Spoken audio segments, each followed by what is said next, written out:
टूनी नाम की दो दोस्त थी। टुनटुनी बहुत मेहनती और ईमानदार थी, जबकि टूनी आलसी और कामचोर थी। टुनटुनी काम की तलाश में रहती थी, लेकिन उसके हाथ कोई काम नहीं लगता था। एक दिन ऐसे ही वो अपने घर में सो रही थी। अचानक उसके घोंसले की खिड़की के बाहर बिजली चमकी। टुनटुनी घबराकर उठ गई। उसने देखा कि खिड़की के पास एक परी हवा में उड़ रही है। ये देख टुनटुनी चौंक गई। अरे ये तो एक परी है, कहीं मैं सपना तो नहीं देख रही ना? वो परी घोंसले के अंदर आई। टुनटुनी, तुम बहुत अच्छी चिड़िया हो, मैं तुम्हें कुछ देना चाहती हूँ।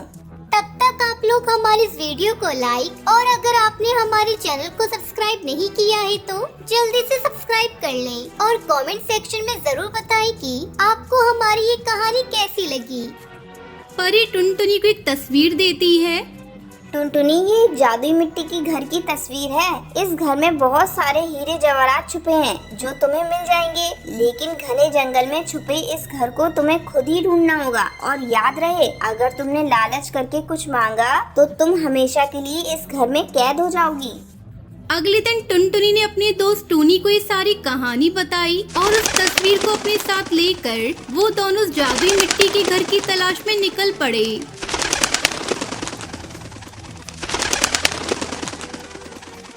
जंगल में उस जादुई मिट्टी के घर को ढूंढते ढूंढते वो काफी दूर तक आ पहुँचे और आखिर में उन दोनों को वो जादुई घर मिल ही गया। टूनी, तुम यहीं रुको, मैं अंदर देखती हूँ कि अंदर क्या है। टुनटुनी अकेले ही सब धन लेना चाहती है, लेकिन मैं ऐसा नहीं होने दूंगी। रुक जाओ टुनटुनी, मैं भी तुम्हारे साथ चलती हूँ। ठीक है चलो, लेकिन याद है ना परी ने क्या कहा था?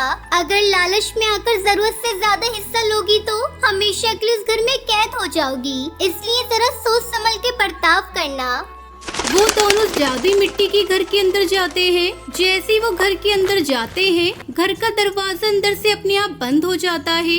वो देखते हैं कि उस घर में बहुत सारा सोना, हीरो जेवरात रखे हुए हैं। परी के कहे अनुसार टुनटुनी अपनी जरूरत के हिसाब से धन ले लेती है। वो टूनी को भी अपना हिस्सा लेने के लिए कहती है, लेकिन इतने सारे हीरे सोने देखकर टुनटुनी अपना लालच रोक नहीं पाती।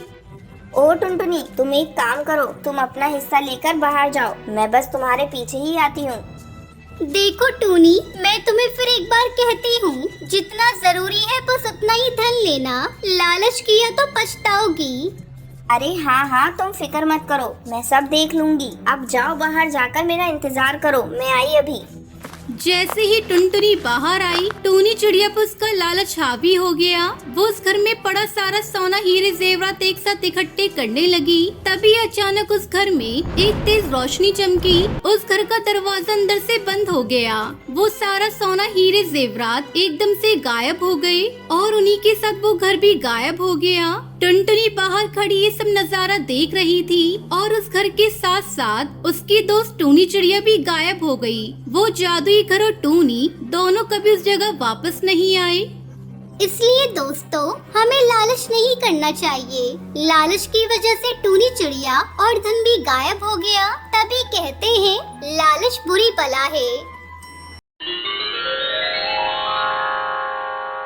और जब आँख खोलते हैं तो वो एक सुंदर से जल महल के अंदर होते हैं।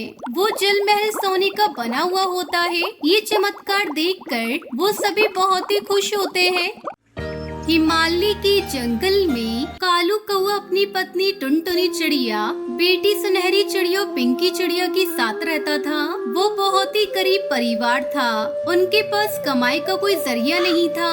जैसे तैसे वो अपना पेट पालते थे।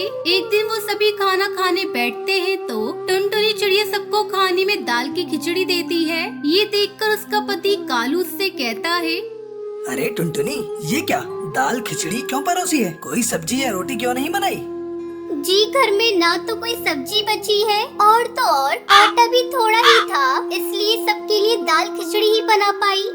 तब तक आप लोग हमारे इस वीडियो को लाइक और अगर आपने हमारे चैनल को सब्सक्राइब नहीं किया है तो जल्दी से सब्सक्राइब कर लें और कमेंट सेक्शन में जरूर बताएं कि आपको हमारी ये कहानी कैसी लगी। लेकिन माँ, मुझे तो और खिचड़ी खानी है, मुझे आज बहुत भूख लगी है। ये ले मेरी बच्ची, तुम मेरी खिचड़ी खा ले। ये क्या टुनटुनी, फिर तुम क्या खाओगी? एक काम करो, ये लो, मेरी खिचड़ी में से आधी तुम खा लो। वैसे भी आज मेरा पेट भरा भरा सा लग रहा है मुझे ज्यादा भूख नहीं है। मैं जानती हूँ जी, आप खुद भूखा रहकर मेरा पेट भरना चाहते हैं। हाय रे हमारी ये गरीबी, जाने कब दूर होगी। आज बाहर मौसम बहुत खराब है, लगता है तेज बारिश आने वाली है। हर साल हमारा मिट्टी का बना कच्चा घोंसला ढह जाता है, ना जाने इस बार क्या होगा। आप चिंता मत करिए, आज ही मैंने घोंसले की छत पर मिट्टी डाल दी है। टुनटुनी चिड़िया कह ही रही होती है कि तभी उनकी पड़ोसन हरी तोती वहाँ भागती हुई आती है और कहती है, टुनटुनी और कालू भाई जल्दी करिए, अपना सामान बांध लीजिए, फिर से बाढ़ आने वाली है। बाहर मौसम बहुत ही खराब है और नदी का बहाव बहुत तेज है, कभी भी बाढ़ आ सकती है। जल्दी जल्दी यहाँ से निकलिए। ये सुनकर वो सभी हड़बड़ी से सामान बांधते हैं और वहाँ से निकल जाते हैं और कुछ ही देर में उनका मिट्टी का बना घोंसला बाढ़ में बह जाता है। कालू कौवा अपने पूरे परिवार के साथ एक पेड़ के नीचे बैठ जाता है। हे भगवान, ये तू हमें कैसी सजा दे रहा है, जो हर साल आप हमारे बनाए हुए घोंसले को बाढ़ में बहा देते हो। कई दिनों की मेहनत से तैयार किए गए मिट्टी के घोंसले को आपने पल भर में ही गायब कर दिया। पता नहीं हम गरीबों की किस्मत में इस ऊपर वाले ने क्या लिखा है। मेरे बच्चों तो की मत हो, ऊपर वाले के घर में देर है अंधेर नहीं, तुम सब हौसला रखो। लेकिन माँ, अब हम कहाँ रहेंगे? फिर से हमें नया घोंसला बनाना होगा। टुनटुनी चिड़िया रो रही होती है कि तभी सुनहरी को प्यास लगती है और वो अपनी माँ से कहती है, माँ, मुझे बहुत तेज प्यास लगी है। टुनटुनी चिड़िया नदी से एक पत्ते में पानी भरकर उसे पानी पिलाने लगती है। तभी उसकी आंखों से बहते हुए आंसू नदी में गिर जाते हैं और वहाँ जल परी प्रकट होती है।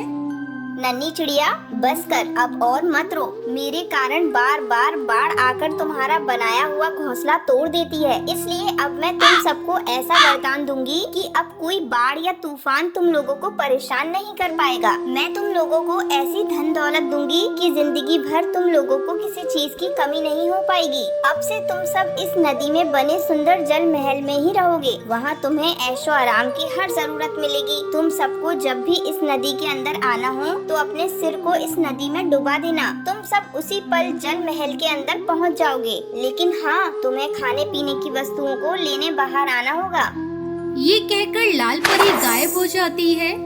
लाल परी की जय, लाल परी की जय। लगता है अब हमारी सभी समस्याएं दूर हो जाएंगी। चलो ना माँ, मुझे वो जल महल देखना है।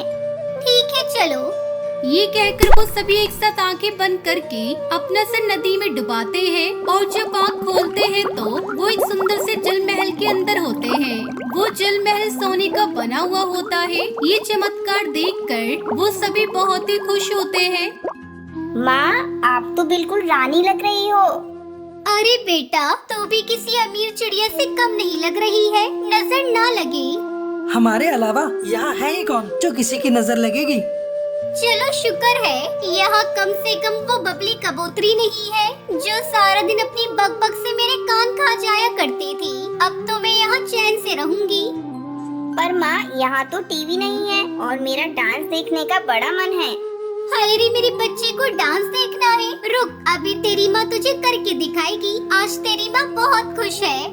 अरे भाई, तुम सभी का नाच गाना हो गया हो तो अब जरा पूरे महल को देख लें। और इस तरह टुनटुनी का परिवार अपने सारे दुख भूल चुका था और खुशी खुशी उस महल में रहने लगते हैं।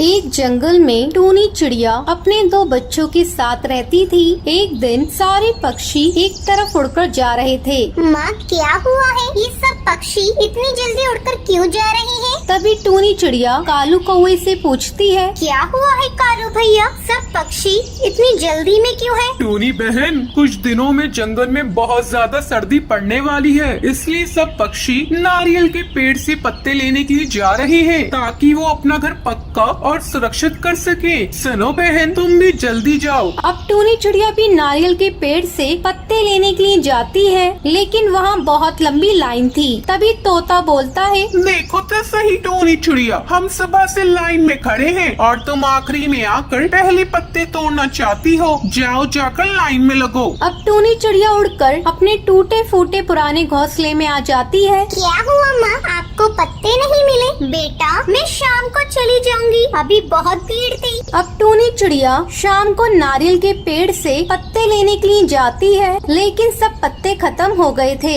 अब सब पक्षी अपना मजबूत घर बनाते हैं। ऐसे ही काफी दिन गुजर जाते हैं। जंगल में बहुत तेज सर्दी पड़ती है। बेचारी टूनी चिड़िया ठंड से अपने बच्चों के साथ कांप रही थी। वो कौवे के पास जाती है। सुनो कालू कौवे, आज रात तुम मुझे और मेरे बच्चे को अपने घर में रहने दो। नहीं टोनी बहन, मेरे बच्चे भी हैं। जाओ तुम किसी और से मदद मांग लो। बेचारी टूनी चिड़िया सबसे मदद मांगती है, लेकिन कोई भी पक्षी उसकी मदद नहीं करता है।